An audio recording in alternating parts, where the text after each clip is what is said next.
Must confess, I don't know how this works.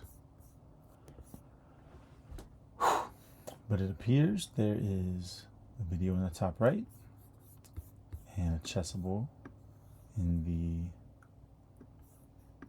bottom left.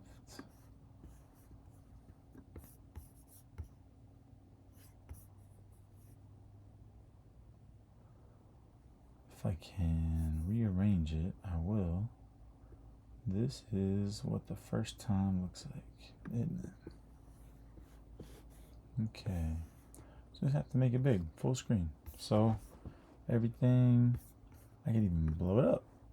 Boom, takes the whole thing. Okay.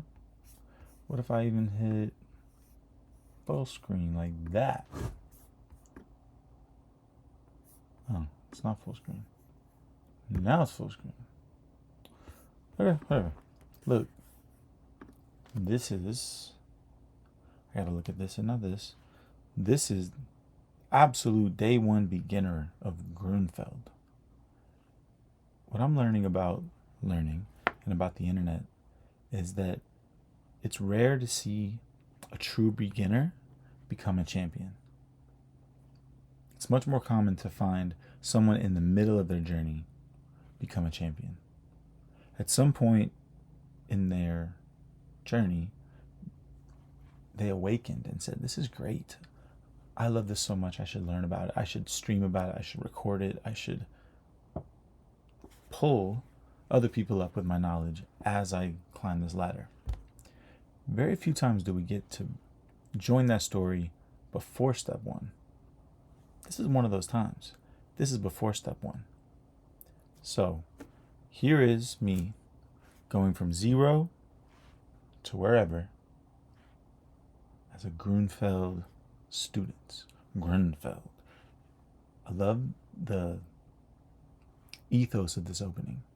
Hyper modern, dynamic, unbalanced, chaotic, relies on instinct instead of memorization. Is any of that true? I don't even know. I just got it from ChatGPT. I got it from a YouTube video with Hikaru and Levy. So let's see. I bought the course on Chessable, where they're always recommending we get courses. I bought the Anish Giri. It was the third in the search algorithm. I don't know why, but yeah, maybe I'm bougie. Maybe I need to have a known name attached to it in order for me to buy it. Why did the first and second one show up, but I bought the third? I don't know. Whenever I watch Anish Giri on Gotham, I'm excited. There's something happening. That guy is not just a robot. It seems like he's really thinking his way through the highest levels of chess. I respect that. So let's go.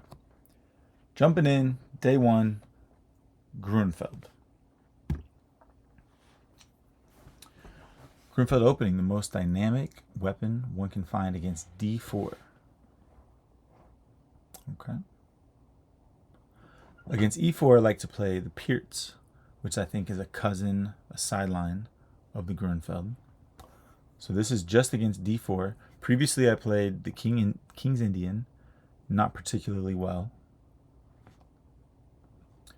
I was inspired by the speedrun and Danya Naroditsky, rest in peace. #1 inspiration.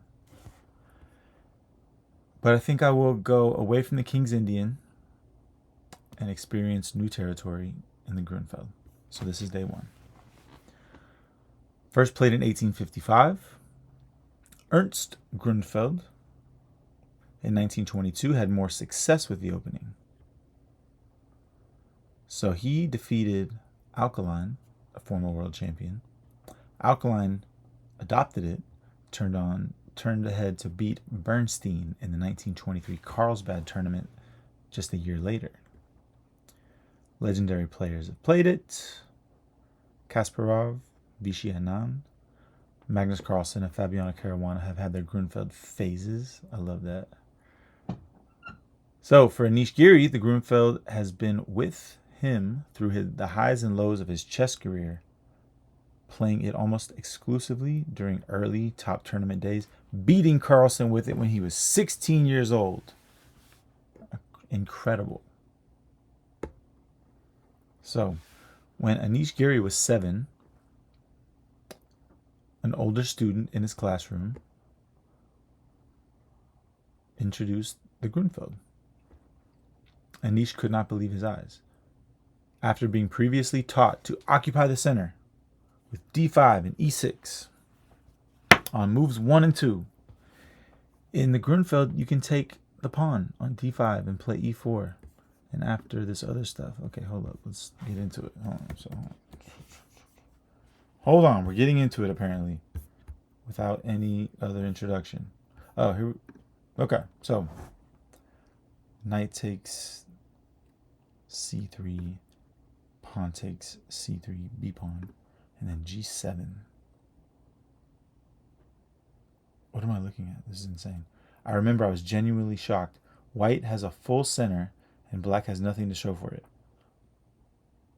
Well, what happened? So I have the bishop pair. He has a bishop pair. Okay, whatever. I have a fianchetto bishop, and everything else is on home. He has a backward pawn on c3, but the full center. And I'm supposed to work with this? Is it my turn at least? No, it's not. I expressed my disbelief. My trainer said to make a few moves with white. Anish developed something natural like knight f3, sure. Bishop c4, sure. In just a few moves, my center collapsed. My opponent did all this stuff, whatever. Okay, so we're really doing this. This is a real deal. We're going for it. Okay, so after d4, knight f6. Okay.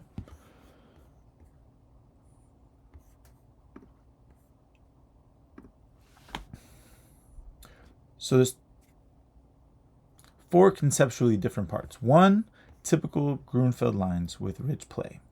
Those are amongst others, bishop c4 systems, be3 systems, queen b3 systems, and the h4 system. Then number 2 bucket, there's grunfeld lines that are so dynamic that in the end almost everything is traded. These are some of the modern exchange variations. Rook b1, I guess that one, line. Bishop b5 check, h3, okay. Number 3, these c4, so kind of queen's gambit, nothing there. g6. Then we go for the Benoni. Sure, okay. That's something like this, okay. Then they do f3. They got a h4. They got a knight. They got a pawn. They got a castle e2. Okay. The 4th bucket, lines where white avoids the grunfeld by not going c4. c4 where? So c4. Boom. So they don't go c4. This group 4 is the London, the Trompowsky, and the London. We know the London. Yuck. Listen, if you're out there playing the London, it's time to move on. Everyone takes their training wheels off once in a while. I know what you're thinking, Corey. You're talking about chess in the dark by yourself in Joshua Tree. You're a loser. What are you doing? Yeah, but I don't play the fucking London. I'll tell you that much. Okay. First part's more fun. Grunfeld, conventional sense. 3rd, especially the 4th, not meant to be overestimated. Playing a good version of Benoni is one of the most enjoyable experiences one can have in chess while getting fighting and good position against the laterals at moves 2 and 3 is something I've spent a lot of effort on. That's Anish Giri's words.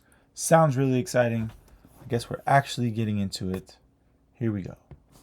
It's my first time recording. I'm realizing we are at minute. I have no idea. 10. Okay.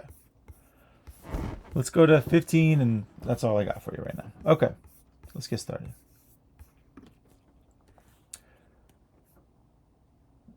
One d4,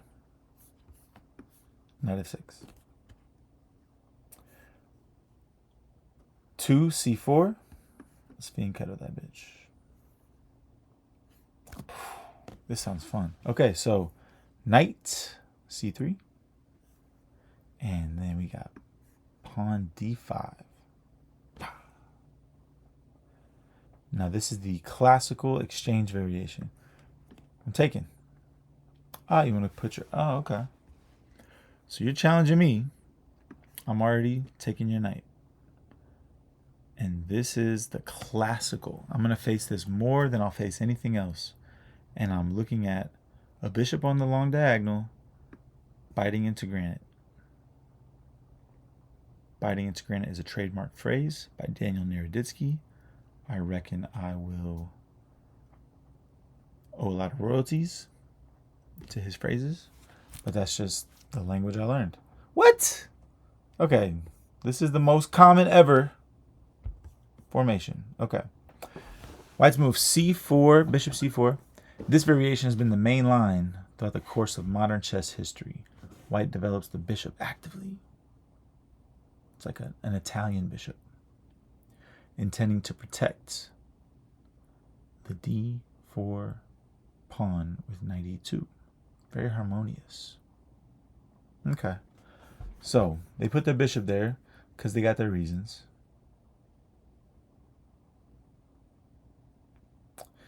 And then you hit them with c5. That's a gambit, folks. I see. We're rocking and rolling on dark squares. All of them. Okay. Name a dark square we're not in touch with. Okay. Now c5. We could also castle first. Just hang back. But if you go c5 before you castle, it's a good habit to develop, because against knight f3, we should definitely be starting with c5. Going e5 is before you castle is a good habit to develop, since against knight f3, which is that one, we should definitely be starting with c5. Probably because when the knight lands here, we get our bishop here. Let's find out. We're at 13 minutes. Let's find out on the next chapter of the Grunfeld classical exchange.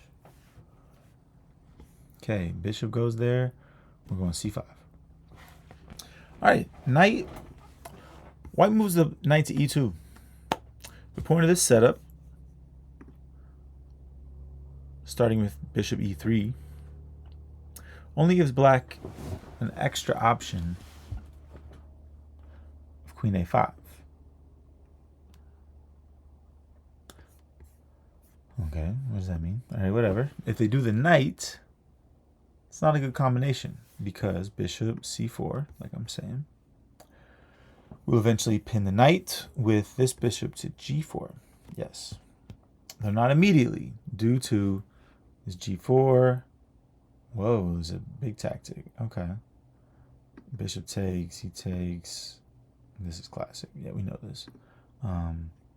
All that nonsense means white's going to check the king here. Bishop comes and takes the knight. Queen comes to take this bishop. There's nothing good happening down that line for black. So cannot immediately put this bishop on g4, like I initially suspected, because for some reason in chess, the main thing you think is obviously going to work doesn't work for some obscure tiny reason, and that's the whole game of chess, finding tiny reasons to not make completely natural moves. Great. Because of this sacrifice, king takes, knight puts him in check, so get out of there. After the knight lands, don't move the bishop, go straight to the castle. You could also start with c6, but perhaps that allows the extra option of 95. Boom. It's been used recently by Erigaisi against Ju and Shenzhen. I hope I'm getting that right. Now this just looks not great for white. You're blocking the bishop, but you don't really control the square in front of this pawn.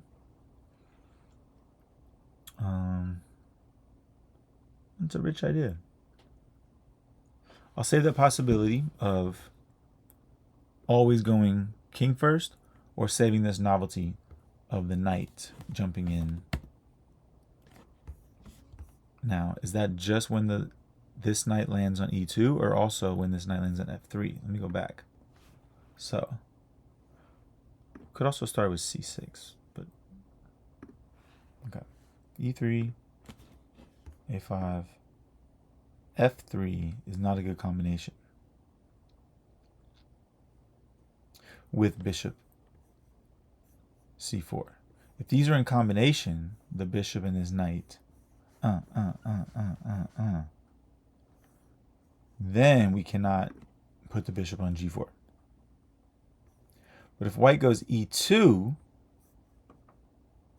obviously we can't go g4. So we castle. Okay. That's the end of episode 1 of 0 to something on the Grunfeld. I'm Corey Stout. You're watching Chess.